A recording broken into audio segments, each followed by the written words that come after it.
কৃষকদের উন্নত চাষ ও স্বনির্ভরতার লক্ষ্যে ধারাবাহিকভাবে বিভিন্ন কর্মসূচি নিয়েছে Katwa agro life farmers producer company limited. Katwa agro life farmers producer company লিমিটেডের উদ্যোগ এবং কাটোয়া থানা সমবায় কৃষি বিপণন সমিতি লিমিটেডের সহযোগিতায় কৃষকদের নিয়ে একটি সভা অনুষ্ঠিত হলো কাটোয়া 1 নম্বর ব্লকের শ্রীখণ্ড অঞ্চলের গাঙ্গুলিডাঙ্গা কদমপুকুর এলাকায়।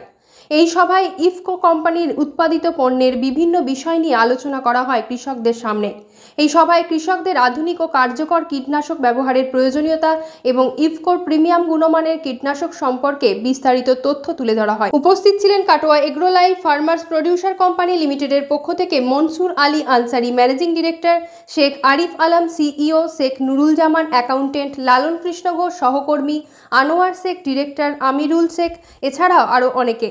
ইফকো এমসি ক্রপ সায়েন্স লিমিটেডের পক্ষ থেকে ছিলেন agriculture expert Sushovan Gayen, senior marketing officer. Katwa থানা সমবায় কৃষি বিপণন সমিতি লিমিটেডের পক্ষ থেকে ছিলেন অরিত্র দাস, মার্কেটিং ম্যানেজার। ইফকোর কীটনাশক চাষিরা কিভাবে ব্যবহার করতে পারেন তার সঠিক নিয়ম এবং উপকারিতা নিয়ে আলোচনা হয়। আধুনিক পরিবেশ বান্ধব ফর্মুলা ও উন্নতদর্শী কীটনাশকের ব্যবহার করলেই ফসলের উৎপাদন বৃদ্ধি পাওয়া সম্ভব। এই বিষয়ে কোম্পানির বিশেষজ্ঞরা গুরুত্বপূর্ণ ধারণা দেন।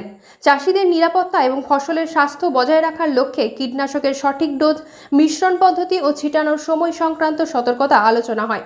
গ্রামীণ এলাকার কৃষক ও যুবকদের জন্য প্রশিক্ষণ শিবির এবং প্রয়োজনীয় সহায়তার ব্যবস্থা করতে চলেছে কোম্পানিটি। Katwa agro life farmers producer company limited কৃষিক্ষেত্রে এক নতুন আশার আলো হয়ে উঠছে, এমনটাই মত এলাকার চাষিদের।